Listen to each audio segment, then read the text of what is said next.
할렐루야. 네, 감사합니다.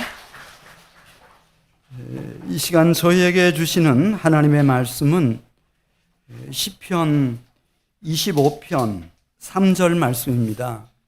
3절부터 12절 말씀까지를 교독하겠습니다. 3절 말씀 제가 먼저 봅니다. 주를 바라는 자들은 수치를 당하지 아니하려니와 까닭없이 속이는 자들은 수치를 당하리이다. 주의 도를 내게 보이시고 주의 길을 내게 가르치소서. 주의 진리로 나를 지도하시고 교훈하소서. 주는 내 구원의 하나님이시니 내가 종일 주를 기다리나이다. 여호와여, 주의 긍휼하심과 인자하심이 영원부터 있었사오니 주여 이것들을 기억하옵소서. 여호와여, 내 젊은 시절의 죄와 허물을 기억하지 마시고 주의 인자하심을 따라 주께서 나를 기억하시되 주의 선하심으로 하옵소서. 여호와는 선하시고 정직하시니 그러므로 그의 도로 죄인들을 교훈하시리로다. 온유한 자를 정의로 지도하시며 온유한 자에게 그의 도를 가르치시리로다. 여호와의 모든 길은 그의 언약과 증거를 지키는 자에게 인자와 진리로다. 여호와여, 나의 죄악이 크오니 주의 이름으로 말미암아 사하소서. 여호와를 경외하는 자 누구냐? 그가 택할 길을 그에게 가르치시리로다. 아멘. 시편 25편은 다윗의 시예요. 다윗이 어려서부터 하나님을 이제 경외했고 정직하게 살아왔기 때문에 이제 그 젊은 시절은 항상 다른 사람도 자기 같이 정직할 거다 이렇게 생각했던 것으로 보입니다. 그런데 시간이 흐르면서 오늘 3절에 있는 말씀 보면 이 세상에는 거짓말하고 속이는 사람들이 있다고 하는 것을 알게 돼요. 오늘 3절 말씀 한번 같이 읽겠습니다. 주를 바라는 자들은 수치를 당하지 아니하려니와 까닭 없이 속이는 자들은 수치를 당하리이다. 그래서 다윗이 첫 번째 결혼을 이제 다윗의 딸 미갈하고 결혼하지 않습니까? 그래 왜 사위를 삼았는지 처음에는 막 너무 감격스러워했습니다. 나는 그래서 왕의 사위가 될 자격이 없는 사람이라고 막 그렇게 사양하지만은 원체 이제 사울 왕의 뜻이 확고하니까 결혼을 했어요. 나중에 알게 되는 거예요. 사울 왕이 왜 나를 자기 사위로 삼았는지, 다윗을 자기의 정적으로 라이벌로 생각했어요. 그리고 다윗을 감쪽같이 제거하는 방법은 자기 곁에 두는 거예요. 그래서 딸 미갈의 신랑이 되게 한 겁니다. 왕의 사위가 되게 한 거예요. 그걸 나중에 알게 돼요. 그때 아마 이 세상에 이 거짓이라고 하는 것이, 속임수라고 하는 것이 난무하구나, 그걸 이제 처절하게 깨닫고 이제 이런 시를 쓰는 거예요. 하나님, 까닭 없이 속이는 자들이 참 많습니다. 그래 가만 보니까 이 거짓되게 속임수를 써서 사는 사람이 꼭 다윗만 그런 게 아니에요. 여기저기에 있는 거예요. 여기저기.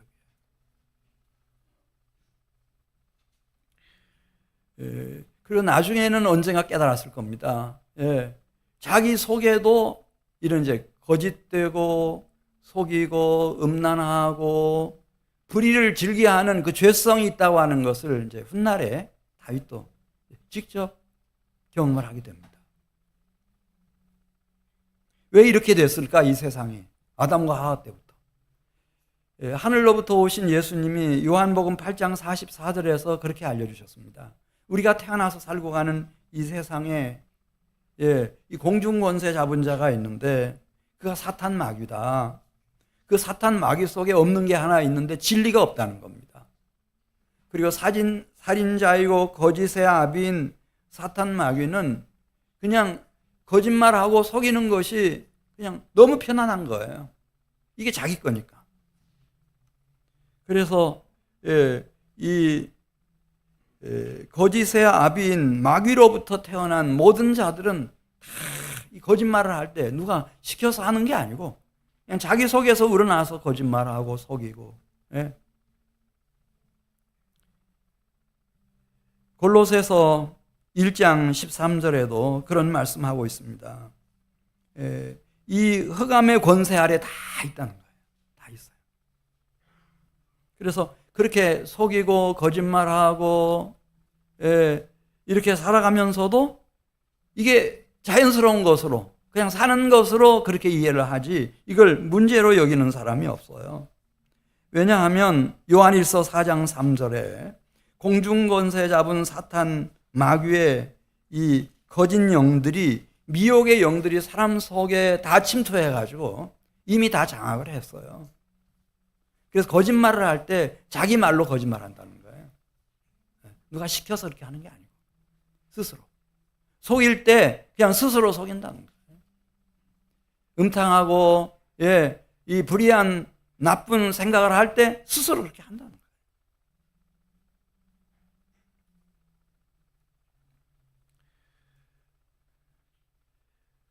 그래 이제 다윗이 그러면 어떻게 하면은 내가 이렇게 거짓되고 막 속임수를 쓰고 음란하고 불의한 이 세상에서부터 벗어날 수가 있을까? 그렇게 고민하다가 도대체 어느 곳에 살면은 내가 이런 죄악에서 허물에서부터 벗어날 수 있을까? 찾다가 이 땅에 없는 걸 알았어요. 그리고 결국은 한 분밖에 안 계시는구나. 여호와 하나님밖에는 안 계시는구나. 그렇게 깨닫고 여호와 하나님을 그의 시편들에 보면 자신에 따라서의 피난처로 확정을 해요. 하나님밖에는 피난처가 없구나. 그리고 이제 하나님 앞에서 여호와 하나님을 경외하며 이제 살아가노라니까 얼마나 많은 사람들이 이 다윗을 이 왕따를 시키는지 대적들이 얼마나 벌떼처럼 일어나는지 뭐 사울 포함해서. 그래서 사무엘하 22장 1절부터 3절까지 있는 말씀을 보면은 그럼에도 불구하고 여호와 하나님밖에는 피난처가 없다. 그런 확신을 가지고 이제 하나님을 경외하는 자로 살아갔더니 세월이 흘렀어요. 1년, 10년, 20년, 30년 이렇게 흘러가는 사이에 놀라운 사실을 발견한 거예요. 다윗의 모든 원수들과 심지어 사울까지 하나님께서 다 멸하셨어요. 그래서 사무엘하 22장 3절 마지막에서 맞다 여호와 하나님만이 나의 피난처시고 나의 구원자시다. 나를 모든 폭력에서 구원해 주실 수 있는 진정한 피난처시다. 그렇게 고백을 하게 되는 겁니다. 시편 59편 16절에서도 하반절에 주는 나의 요새시며 나의 환난 날의 피난처이십니다. 그렇게 고백을 해요. 근데 시간이 많이 흐르고 뭐 한 300년 이상 시간이 흐르고 났을 때 400년 이렇게 시간이 흐르고 났을 때 또 한 사람이 나타나요. 예레미야라고 하는 그 선지자가 있었는데 유다의 선지자인데 예레미야 17장 17절에 있는 말씀을 보면은 만약 우리가 이렇게 계속해서 거짓되게 속임수를 쓰면서 음란하게 불의와 허물과 죄 가운데서 계속 살아가면 재앙의 날이 온다는 것을 그가 깨달아요. 혹시 그가 이스라엘 백성이라 하더라도 이 북왕국 이 이스라엘 사마리아라 하더라도 재앙의 날이 닥쳐서 완전히 하나님께서 멸해버리셨어요. 그리고 심지어 남유다 예루살렘이라 하더라도 하나님이 다 재앙의 날에 멸하신다는 걸 알았어요. 그래서 예레미야 17장 17절에서 이대로 가면 안 되고 계속해서 거짓말하고 속이고 음란하게 불의하게 추악하게 이렇게 살면 안 되고 어떻게 살아야 되는지를 얘기하면서 주는 나의 피난처시다. 예레미야 17장 17절 마지막에 피난처가 한 번 있는데 뭐 한 개인이든 한 가족이든 한 국가든 민족이든 피난처가 있는데 그분은 주 하나님이시다. 주 하나님밖에는 피난처가 없다. 또 요엘이라고 하는 선지자가 있었어요. 아주 영성 깊은 선지자입니다. 이 성령의 시대가 도래할 것을 예언했던 요엘은 요한복음 3장 16절에서 똑같은 얘기를 씁니다. 이 세상에 와서 일평생을 살아가다가 깊은 깨달음을 가지고 여호와께서 자기 백성의 피난처가 되신다. 이스라엘 자손의 산성이 되어주실 분은 여호와 하나님 한 분밖에 안 계신다. 그렇게 썼습니다. 예, 시편 31편 23절 말씀 우리 같이 보겠습니다. 시편 31편 23절 말씀. 근데 가끔씩 보면 이렇게 이제 오랜만에 한 명씩 나타날 수는 있지만은 완전한 사람은 없어도 이걸 깨닫는 사람들이 있었습니다. 자기 속에 이렇게 마음이 있고 마음의 지성소 양심에서부터 들려오는 소리를 정직하게 귀 기울여 들으면서 계속해서 거짓되게 이렇게 속임수로 음란하고 추악하게 인생을 살면 안 된다. 이건 아니다. 이렇게 느끼고 이 하나님을 찾는 사람들, 이 사람들을 성도라고 했습니다. 우리 시편 31편 23절 말씀 같이 읽습니다. 너희 모든 성도들아 여호와를 사랑하라. 여호와께서 진실한 자를 보호하시고 교만하게 행하는 자에게 엄중히 갚으시리라. 시편 11편 7절 하반절에 정직한 자는 주님의 얼굴을 배우리라. 그러면서 이제 다윗 같은 사람들이 이제 일어나 가지고 우리가 하나님 앞에서 완전하게 살 수는 없지만은 아닌 건 아니라고 말할 수 있는 좀 정직성을 회복을 하자. 그리고 하나님께로 돌아가자. 그런 운동을 펼치기 시작한 겁니다. 시편 25편 21절 말씀입니다. 21절 말씀. 내가 주를 바라오니 성실과 정직으로 나를 보호하소서.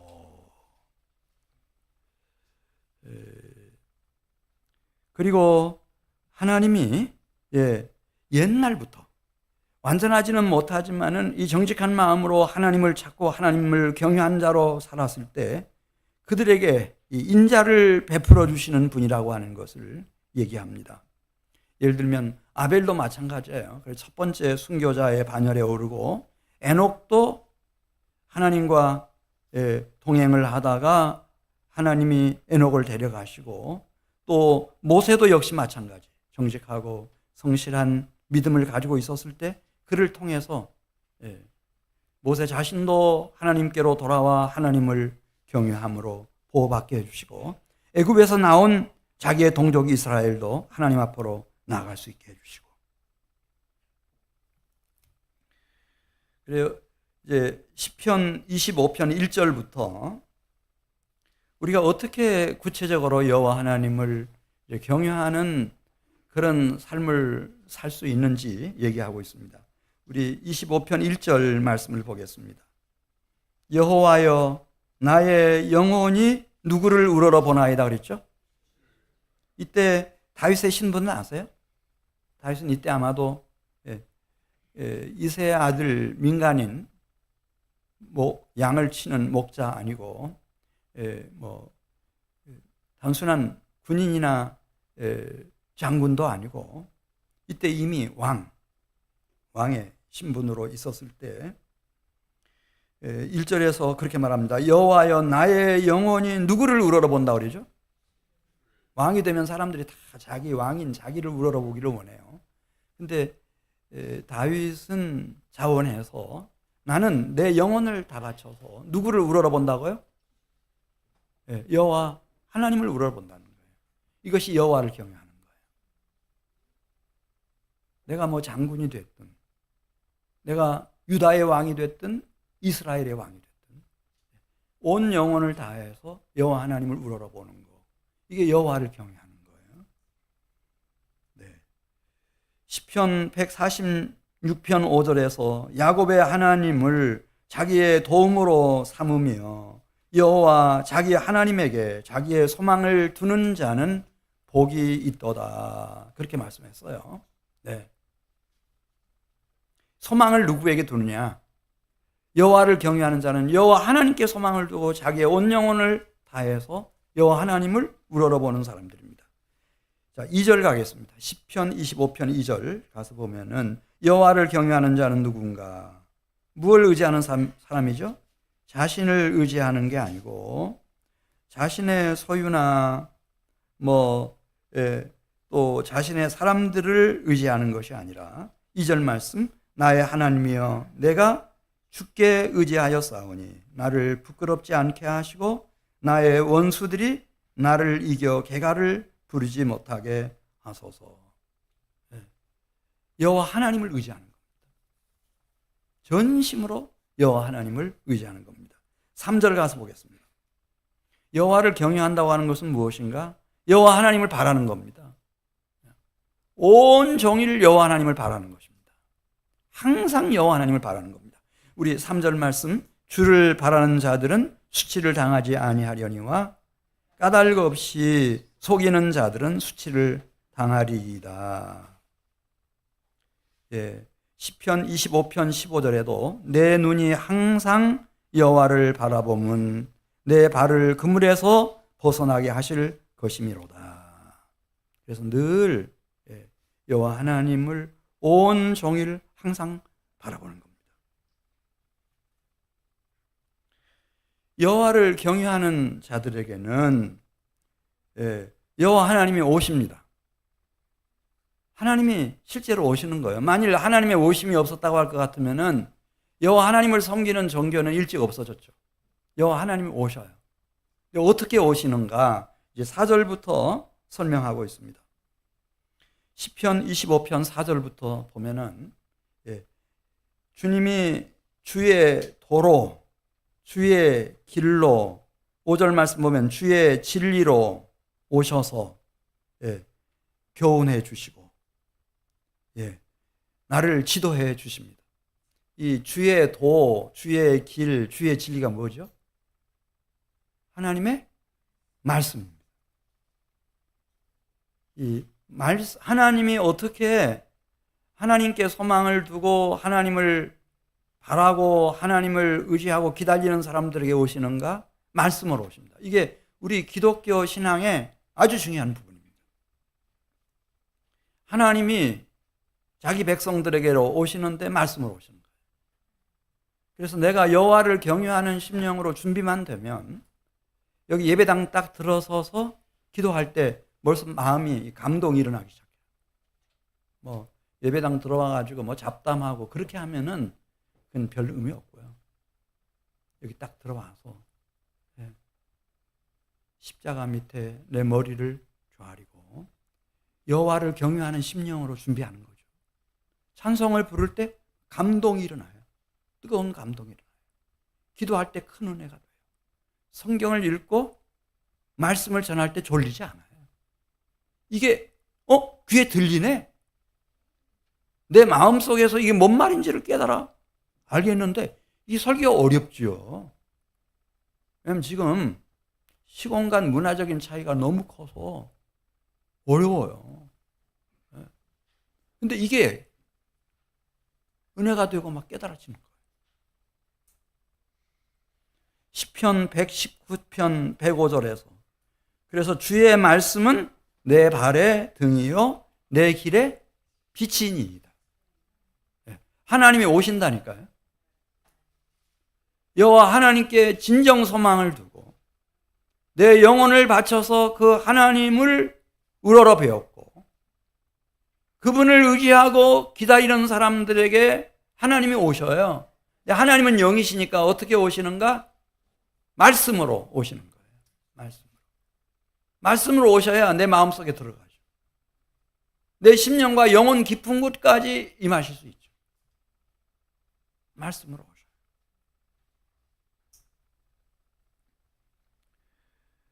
만일 이 오심이 없다고 하면은 시편 28편 1절에서 그 영혼은 죽은 영혼이라고 그랬어요. 이미 영혼 떠나버린, 싸늘하게 식어버린 그런 죽음이다 그랬습니다. 시편 28편 1절 말씀 같이 읽습니다. 시작. 여호와여 내가 주께 부르짖으오니 나의 반석이여 내게 귀를 막지 마소서. 주께서 내게 잠잠하시면 내가 어떻게 된다고 그랬어요? 무덤에 내려가는 자와 같을까 하나이다. 영적으로 망한 거예요. 전혀 말씀이 들리질 않아요. 잡생각만 온통 나고 계속 졸라가는 거죠.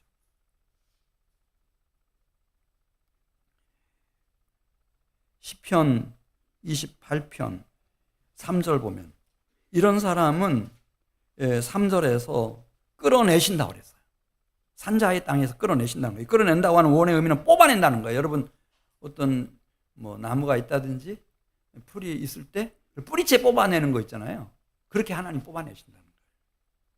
그리고 5절에 있는 말씀을 보면 파괴시키고 건설하지 않으신다고 그랬어요. 파쇄기로 막 다 부셔버리는 것처럼 그렇게 해서 그냥 불구덩이 속에 집어넣는 거죠.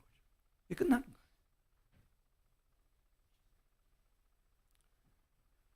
시편 25편 6절에 있는 말씀 보겠어요. 내가 완전하지는 않아요. 나도 문제 많은 사람이에요. 그래도 지금이니까 좀 많이 이렇게 좋아진 거죠. 시편 25편 6절에 있는 말씀 우리 같이 읽습니다. 여호와여 주의 긍휼하심과 인자하심이 영원부터 있었사오니 주여 이것들을 기억하옵소서. 여호와여 내 젊은 시절의 죄와 허물을 기억하지 마시고 주의 인자하심을 따라 주께서 나를 기억하시되 주의 선하심으로 하옵소서. 그렇게 말씀했어요. 이제 내가 이 철이 난 지가 얼마 안 됐어. 교회 다닌다고 다녔지만은 잘 몰랐어요.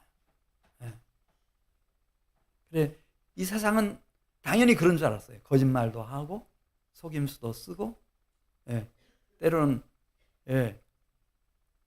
수단 방법을 가리지 않고 내 목적지에 빨리 도착하고 성공도 하고 돈도 많이 벌고 스타도 되고 이게 나 자아를 실현하는 건 줄 그렇게 생각했어요. 잘 몰랐어요. 근데 어느 순간에 깨달았어요. 이거 아니구나. 거룩하신 하나님 앞에서는 이거 아니구나. 우리가 완전하지는 못하지만 정직하게 살아야 되겠구나. 이걸 깨달았어요. 그래서 하나님 앞에로 돌이킨 여호와를 경외하는 심령에게는 지금 시편 25편 6절부터 7절에 있는 말씀 보면은 하나님의 긍휼히 여기심이 있다는 거예요. 불쌍히 여기심이 있다는 거죠. 은혜가 있고 인자가 있어서 젊은 날에 저지른 허물과 죄악을 용서해 주신다는 거예요. 깨끗하게 사해 주신다는 거예요. 기억도 하지 않으신다는 거죠. 그 은혜가 있다. 25편 11절 말씀 보겠어요. 그러기에는 하나님 제 죄가 젊은 날에 너무 컸어요. 그건 어려울 것 같은데요. 그런 걱정이 생길 수 있어서 우리가 염려할 수 있지만은 이렇게 말합니다. 11절에 여호와여 나의 죄악이 크오니 주의 이름으로 말미암아 사하소서. 주의 이름을 생각해서라도 용서해 주십시오. 이 큰 죄, 이 큰 죄에 대해서 어떻게 할 것인가? 이사야 54장 7절을 가서 보겠어요. 이거 진짜 잘 보셔야 돼요. 나는 좀 다른데요. 지금 목사님 몰라서 그렇지 저는 젊은 날에 지은 죄가 너무 크거든요. 다윗 같으면은 그게 이제 바세바를 범한 죄일 수도 있고 정말 충신인 정말 귀한 영혼인 우리아를 죽인 살인의 죄일 수도 있겠어요. 그런 죄 말입니다. 그런 죄까지도 하나님이 정말 사해 주실까? 사해 주신다면 어떻게 그게 사함을 받을 수 있는가?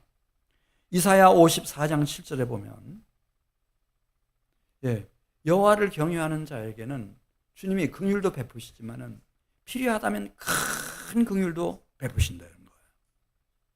영원한 자비로 역사하셔서 지난날에 그 큰 허물과 죄를 사하시는데 우리 7절 같이 읽습니다. 시작. 내가 잠시 너를 버렸으나 큰 긍휼로 너를 모을 것이요 내가 넘치는 진노로 내 얼굴을 내 젊은 때에 내게서 잠시 가렸으나 영원한 자비로 너를 긍휼히 여기리라. 내 구속자 여호와께서 말씀하셨느니라. 여호와 하나님이 당신의 이름을 걸고 직접 말씀하시는 거예요.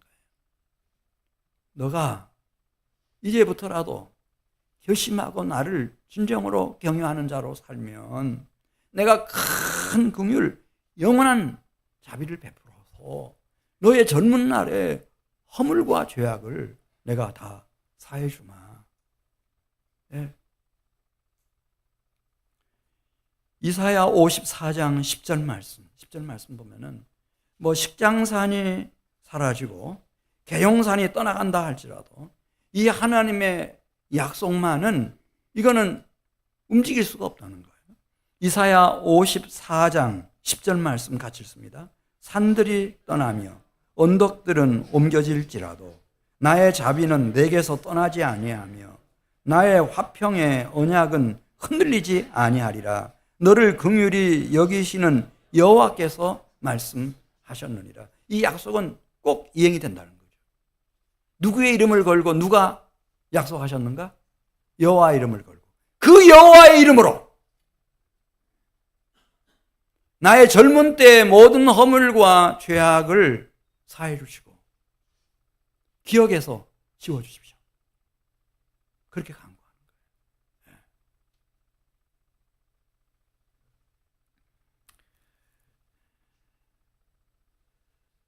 자, 그래 이 죄사함의 은혜가 있다고 하는 거. 자, 그러면은 시편 25편 8절로 가겠습니다. 하나님이 이렇게 죄를 사해 주시고 여호와 하나님께 소망을 두고 간구하는 사람들에게 여호와 하나님이 오시는데 어떻게 오시는가? 8절부터 나옵니다. 우리 같이 읽습니다. 시작. 여호와는 선하시고 정직하시니 그러므로 그의 도로 죄인들을 교훈하시리로다. 9절입니다. 온유한 자를 정의로 지도하시며 온유한 자에게 그의 도를 가르치리로다. 여기 온유한 자라고 하는 말은 정직함과 겸손함을 합쳐서 온유라고 이렇게 한 단어로 번역했네요. 네, 정말 내가 완전하지는 못하지만은 아닌 건 아니라고 말할 수 있는 그런 정직한 심령이 되고, 그래서 다른 사람은 잘 모르지만 나는 최고 전문가예요. 내가 나를 제일 잘 알아요. 그래 이렇게 온유한 심령, 정직하고 겸손한 심령이 되면은 주님께서 주의 도, 주의 길, 주의 진리, 이 주의 말씀을 가지고 나를 교훈하시고 나를 가르쳐 주시고 나를 지도해 주시는 거예요. 하나님이 어떻게 오시는가? 말씀으로 오십니다. 말씀으로 오십니다.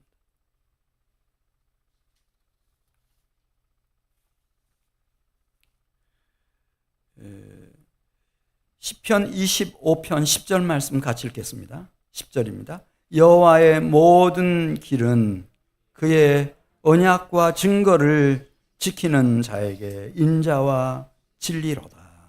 그래서 주님이 당신의 도와 길과 진리를 가지고 나를 이끄시는 그 모든 길은 두 가지, 나를 위한 인자의 은혜고 또 한 가지는 진리의 이끄심입니다. 시편 25편 12절 말씀 같이 읽습니다. 여호와를 경외하는 자 누구냐? 그가 택할 길을 그에게 가르치시리로다. 여호와를 경외하는 자에게는 하나님이 말씀으로 오셔서 내가 중요한 결정을 내려야 되는 순간순간마다 어떤 길을 선택해야 되는지를 나에게 꼭 교훈해 주시고 지도해 주시고 일깨워 주시고 이끌어 주십니다. 지금까지 말씀드렸습니다. 물론 이 세상에 거짓도 많고 속임수도 많고 죄도 허물도 뭐 차고 넘칩니다. 여러분. 없는 데가 없습니다. 어디든지. 그런데 만일 그런 가운데서 자기의 양심의 소리에 정직하게 귀 기울일 줄 알고 여호와 하나님을 경외하는 길로 가기로 결심하면, 그래서 여호와 하나님을 기다리는 사람들에게는 여호와 하나님이 오십니다. 어떻게 오신다고요? 말씀으로 찾아오십니다. 자, 우리 시편 25편 13절 말씀 보면 이런 인도를 받는 사람들의 그 생애와 그 가정과 자손들의 모습, 이렇게 한 폭의 그림처럼 그려놓았어요. 13절에 여호와를 경외하는 그의 영혼은 평안히 살고, 여기 평안이라고 하는 그 원의 의미는 성장한다는 뜻이고 성숙한다는 뜻이에요. 계속 익어가는 거죠. 나이가 들수록 80이든 90이든 백수가 되었든 상관없습니다. 한날 한순간도 허비하지 않습니다.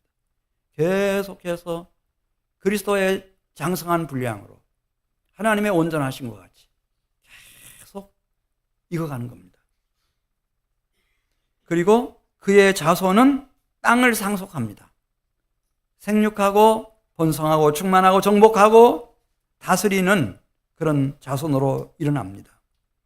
그리고 14절에 있는 말씀을 보면은 여호와를 경외하는 자는 하나님과의 관계가 점점점 더 친밀한 관계, 그래서 여호와의 친밀하심이 그를 경외하는 자들에게 있으며 그의 언약을 그들에게 보이시리로다. 그렇게 말씀했습니다. 하나님하고 관계가 더 가까워지고 깊어지고 친밀해지고, 이 하나님과의 사귐이라고 하는 것은 신비한 겁니다, 여러분. 그래서 다윗은 이제 1000년 후에 일어날 일이니까 정확히 이제 알고 있었는지는 모르지만 그가 쓴 시편들에 보면 그것을 우리에게 알려주는 얘기들이 참 많이 나옵니다. 기름 부음 받은 자라는 말을 다윗이 계속 씁니다. 기름 부음을 받은 자. 그분이 오실 거다. 그분은 이제 그리스도 예수이신데, 그리스도 예수도 여러분 어떤 분인지 요한이 요한복음 1장에서 설명했어요. 그분은 말씀이 육신이 되어 우리 가운데 오신 분이라는 겁니다. 말씀이 태초부터 계셨던 그 말씀이 하나님이신데, 원래 하나님이신데 육신을 입고 이 세상에 오셨어요. 그리고 그분이 이 세상에 오셔서 뭐라고 말씀하셨나? 요한복음 14장 10절에 보면은 내가 아버지 안에 있고 아버지가 내 안에 계신다고. 아버지가 내 안에 계시고 내가 아버지 안에 있다고. 그렇게 말씀하세요. 예수 그리스도는 하나님을 경외함으로 이 하나님께 뽑힌 그리스도 예수 안에는 누가 임재해 계시는가? 하나님이 임재해 계셔요. 그래서 빌립보서 2장에서 그는 근본 하나님의 본체시나 하나님과 동등됨을 취할 것으로 여기지 아니하시고 자기를 비워 종의 형체를 가지사 사람들과 같이 되셨고 사람의 모양을 입고 이 세계 안에, 역사 안에 들어오셨다는 거예요. 그래서 이 그리스도 예수 안에는 하나님의 온전한 임재가 이루어진 곳이에요. 예수님은. 예수님 말씀하시잖아요. 우리가 나름대로 어떤 신을 생각할 수 있죠. 조상들이 섬겨오던 신도 생각할 수 있고, 무슨 헬라인들의 신도 있고 로마인들의 신도 있고 유대인들의 신도 있고 다 그런 신들이 있어요. 근데 예수님이 이렇게 말씀하세요. 내가 진실로 진실로 너희에게 이르노니 내 말을 듣고 나 보내신 자를 믿는 자는 영생을 얻었고 심판에 이르지 아니하나니 사망에서 생명으로 옮겼느니라. 내 말을 듣고 예수님의 말씀을 잘 듣고 예수님을 보내신 성부 하나님을 믿는 자, 그 하나님을 유일한 자신의 영원한 참 하나님으로 믿는 자, 그들에게 영생이 주어진다는 거예요. 그러니까 하나님이 원하시는 하나님의 존재 모습은 하나님의 완전한 임재가 이루어진 예수님이 알려주시는 그 하나님이에요. 예수님의 하나님, 예수님의 아버지 하나님이에요. 그래서 예수님이 오셔서 수고하고 무거운 짐진 자들아 다 내게로 오라. 내가 너희를 쉬게 하겠다. 내게로 오라고 말씀하시고 너희 모습이 마치 돌감람나무 가지 같다 하더라도 들 포도나무 가지 같다 하더라도 내 안에 있으라. 그러면 참 포도나무 가지가 될 것이고 참 감람나무 가지가 돼서 열매 많이 맺을 것이다. 내 안에 거하라. 내 안에 거하라. 내 안에 거하라. 계속 말씀하시는 것이 다른 것이 아니라 그리스도 예수 안에 하나님의 완전하신 임재가 일어난 거예요. 할렐루야. 예수님밖에 없어요. 그래서 예수님만 죽은 지 3일 만에 하나님이 다시 일으키셔서 부활의 첫 열매, 잠자는 자들의 첫 열매가 되게 해주셨어요. 하늘보좌 우편에 앉혀주셨어요. 이분밖에 없어요. 그래서 하나님을 경외하는 자들은 하나님이 오셔요. 오시는데 첫 번째는 무엇로 오신다고 그랬죠? 말씀으로 오셔요. 말씀으로 오시고요. 그 다음에 두 번째는 하나님을 경외하는 자들에게 하나님의 완전한 임재이신 그리스도를 통해서 우리에게 오셔요. 그래서 그리스도 안으로 나를 이끄셔요. 할렐루야. 내 안에 거하라. 계속 부르십니다. 모든 창조물 중에 오직 사람만 하나님이 우주 만상 중에서 하나님의 형상대로 지음받은 존재로 만들어 놓으셨어요. 그 하나님이 그렇게 신경을 쓰셔요. 말씀으로 찾아오시고 당신의 완전한 임재이신 그리스도로 우리에게 찾아오시고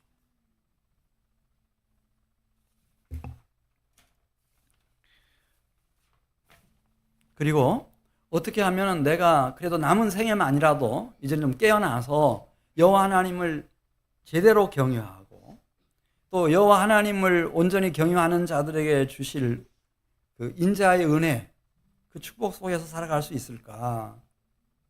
한번 생각하면서 이사야 11장 1절 말씀을 좀 보겠습니다. 이사야 11장 1절 말씀. 이사야 선지자가 그렇게 예언을 했어요. 이날 우리 모두는 여호와 하나님을 제대로 이제 경외하게 될 것이고 여호와를 경외하는 자에게 주시는 은혜와 복이 말 거다 말씀하시는데 이사야 11장 1절 같이 읽죠. 이새의 줄기에서 한 싹이 나며 그 뿌리에서 한 가지가 나서 결실할 것이요 그의 위에 여호와의 영 지혜와 총명의 영이요 모략과 재능의 영이요 지식과 여호와를 경외하는 영이 강림하시리니 그가 여호와를 경외함으로 즐거움을 삼을 것이며 네. 거기 보면은 이제 이 하나님께로부터 여호와의 영이 오신다는 거예요.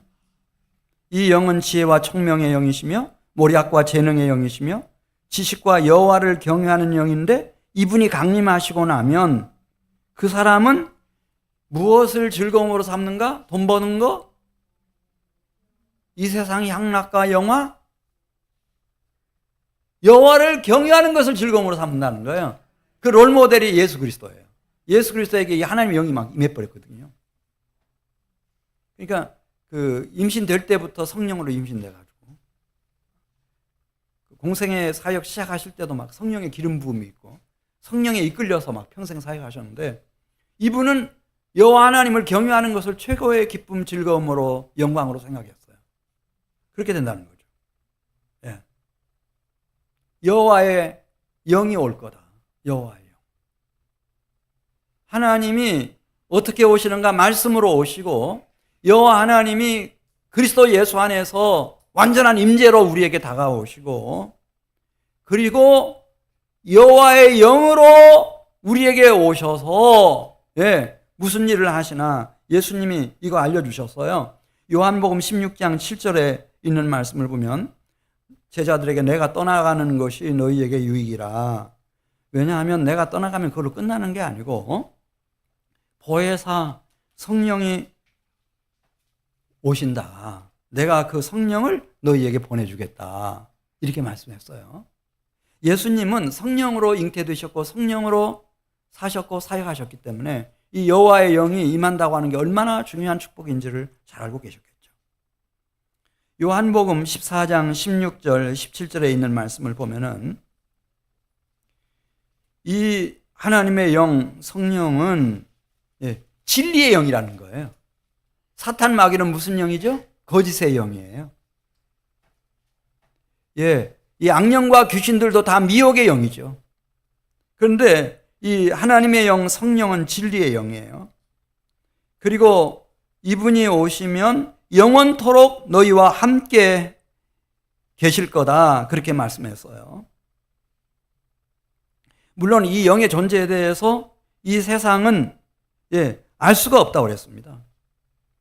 보지도 못하고 알지도 못하고 받지도 못한다고 그랬어요. 이 세상 사람은 뭐 아무리 부자라도 이걸 돈 주고 살 수 있는 게 아니니까. 근데 이분이 오셔서 너희와 함께 거하시며 우리와 함께 계시는데 내 곁에 계시는 것이 아니고 쑥 들어오신다는 거예요. 너희 속에 계시겠습니다. 할렐루야. 내 안에 들어오셔요. 들어오셔서 나와 일평생 동안 함께 하시고 영원히 함께 하시는 거예요. 그리고 보혜사 성령이에요. 내 변호사가 되어주는 거죠. 영적인 법정에 설 때마다 하나님 앞에서까지. 요한복음 14장 26절에 있는 말씀을 보면 그러면 이분은 내 안에 오셔서 말할 수 없는 탄식으로 하나님 앞에서 나를 위해서 이렇게 기도해 주시고 중보해 주실 뿐만 아니라 하나님이 어떤 분이시고 지금 하나님의 나를 향하신 뜻이 무엇이며 내가 어떻게 생각하고 말하고 행동하고 또 이래야 되는지를 다 알려주신다고 그랬습니다. 성령 그가 너희에게 모든 것을 가르치시고 내가 너희에게 말한 모든 것을 생각나게 하리라. 성경을 읽는데 도대체 이게 무슨 말인지 모르겠다. 뭐 무슨 유대인들의 신화 같기도 하고 뭐 이스라엘의 역사 같기도 하고 이게 도대체 뭐가 뭔지 모르겠다. 이런 분들은 지금 제가 드리는 얘기를 잘 새겨 들으시다가 이 성령을 간구하세요. 성령이 오시면 이게 보여요. 할렐루야. 성령이 보여요.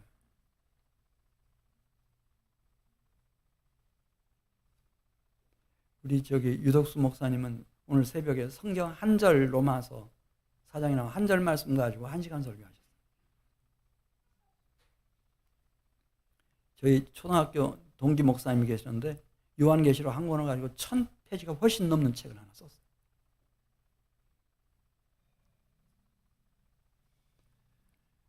그렇게 하나님이 꼭 알아야 할 것들을 알려주실 뿐만 아니라 그렇게 안다 하더라도 그것을 실행해낼 수 있는 실행력, 추진력이 있어야 될 거 아니에요? 그 추진력이 어디로부터 오는가? 오직 성령이 너희에게 임하시면 너희가 권능을 받고 땅끝까지 이르러서 내 증인이 되리라 그렇게 말씀하셨어요. 이 보혜사 성령이 그런 일들을 수행해낼 수 있는, 실현시키고 성취시킬 수 있는 그런 용기, 지혜, 힘, 모든 도움 다 주시는 거예요. 다 주셔요. 하나님이 오셔요. 어떻게 오시는가? 하나님의 영, 성령으로 오셔서 내 일평생 동안 함께 하시고 내 안에 오셔서 나와 동행하시는 거예요. 영원 무궁투로.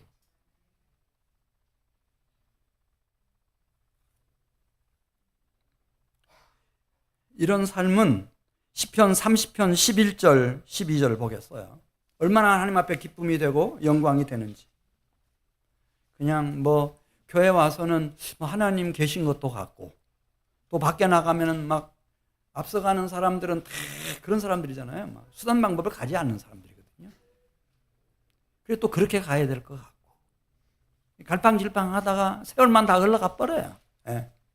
그렇게 되지 않고 정말 제대로 오늘 설교 제목처럼 여호와를 경외하는 자 누구냐? 하나님 찾으시는 거거든요. 내가 손들고 일어나서 제가 여호와를 경외하는 자로 살겠습니다. 그래서 하나님 앞에서 주님의 영광의 나라를 위해서 진정 주님의 기쁨이 되고 영광이 되는 사람들의 삶의 모습, 우리 시편 30편 11절부터 읽겠습니다. 주께서 나의 슬픔이 변하여 내게 춤이 되게 하시며 나의 베옷을 벗기고 기쁨으로 띠띠우셨나이다. 이는 잠잠하지 아니하고 내 영광으로 주를 찬송하게 하심이니 여호와 나의 하나님이여 내가 주께 영원히 감사하리이다. 할렐루야. 영원히 하나님 앞에 감사와 찬미와 경배와 영광을 돌리는 이 아름다운 모습. 그래서 하나님은 오시는 분이셔요. 그래서 성령이 이렇게 임한 분들에게는 이걸 성령에 따라서 해보세요. 성령의 내주하심. 내 속에 살아계시니까 성령의 내주하심.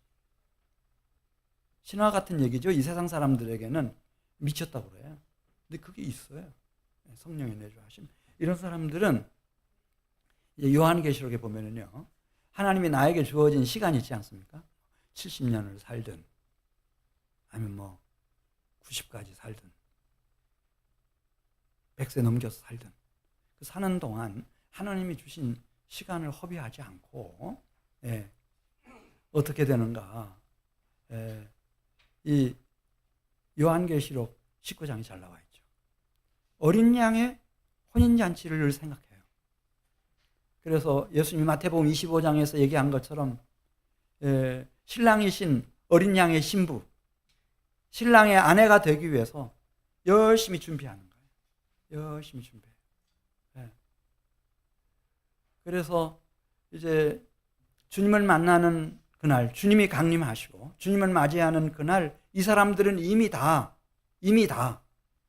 빛나는 세마포 예복을 다 준비했어요. 그 빛나는 세마포 예복이 뭐라고 그랬죠? 와, 여기서 큰 소리가 났어요. 박수 한번 쳐줘요. 원래 성가대들은, 다른 교회 성가대들은 그런다더라고요. 오늘 우리가 무슨 노래 불러야 되는가 그것만 생각하지 말씀을 잘 안 듣는다고 그러는데 한민교회 성가대는 그렇지가 않은 것 같아요. 너무 잘 들어요. 성도들의 옳은 행실, 그런 품행과 삶과 행실을 딱 준비한 사람.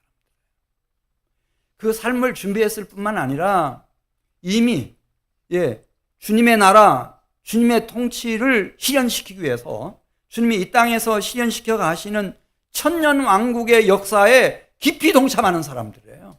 어떤 사람들은 순교로, 어떤 사람들은 끝까지 짐승의 인을 맞지 않으면서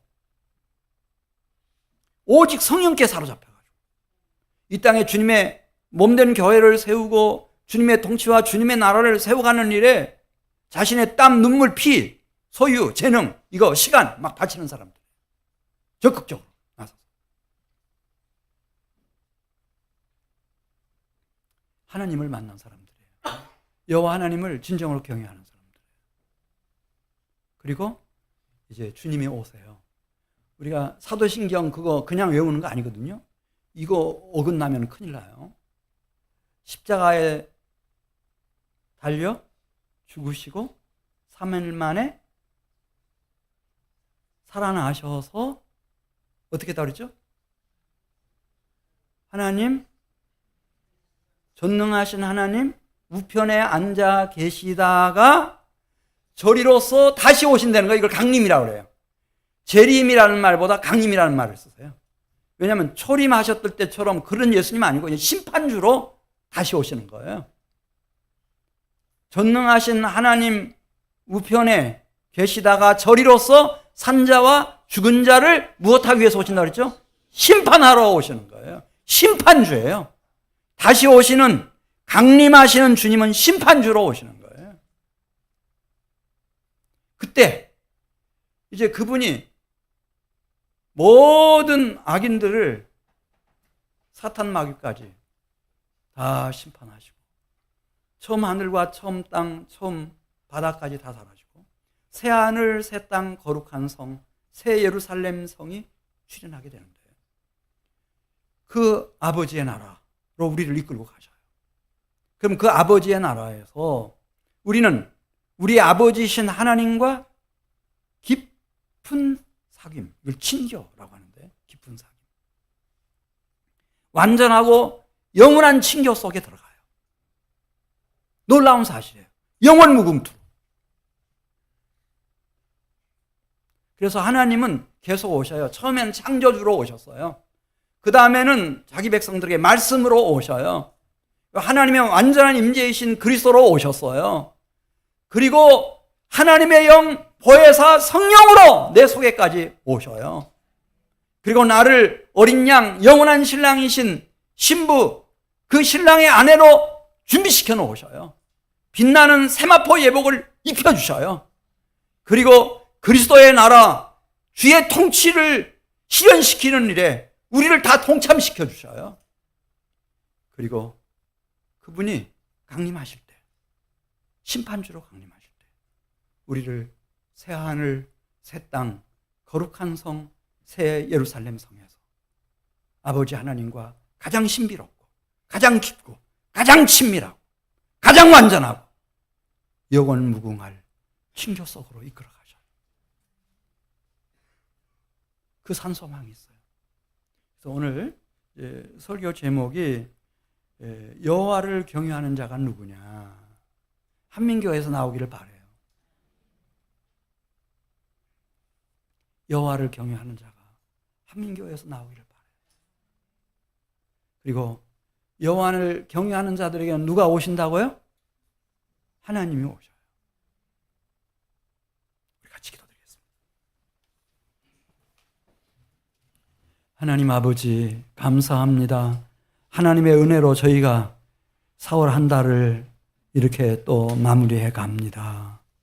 그리고 또 새 달을 지금 준비하고 있습니다. 금년 남은 기간 남은 생에 이제는 여호와를 경외하는 자로 오직 살게 해 주시옵소서. 그리고 말씀으로 그리고 그리스도 안에서 완전한 임재로 성령의 내주하심으로 주님의 나라로 임하시는 영광의 아버지 하나님을 항상 모시게 해 주시옵소서. 그 나라를 받들게 해 주시옵소서.